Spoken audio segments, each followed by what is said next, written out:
নেইমারকে নিয়ে এখন যেন টেবিল টেনিস খেলছে সবাই। এ বলছে তুমি নাও, ও বলছে তুমি নাও, কেউ যেন রাখতেই চাইছে না নেইমারকে। আল হিলাল যখন কোনো মতে তাকে ঠেলে দিয়ে ক্লাব হতে বের করে দিতে চাইছে, সান্তোস নাকি ইন্টার মায়ামি, কোথায় হবে গন্তব্য তা নিয়ে যখন বিস্তর আলোচনা, সেই সময় পুরনো এক ঘা এর প্রতিশোধ নিয়েছে ফুটবল ক্লাব বার্সেলোনা। তবে কি সেই প্রতিশোধ নিল তারা?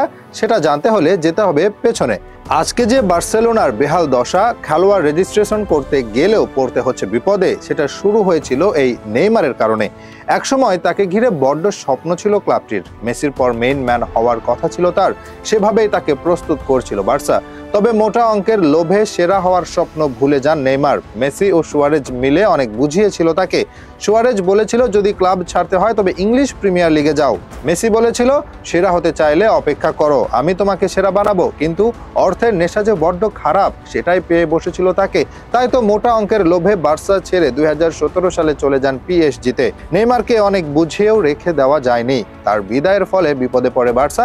এই নেইমারের রিপ্লেস খুঁজতে গিয়ে তখন যার দিকে হাত বাড়িয়েছিল, সেখানে মোটা অঙ্কের দাম ছিল খেলোয়াড়দের। ডেম্বেলে, কৌতিনহো ও গ্রিজম্যানকে দলে নিতে খরচ হয় প্রায় 400 মিলিয়ন ইউরো।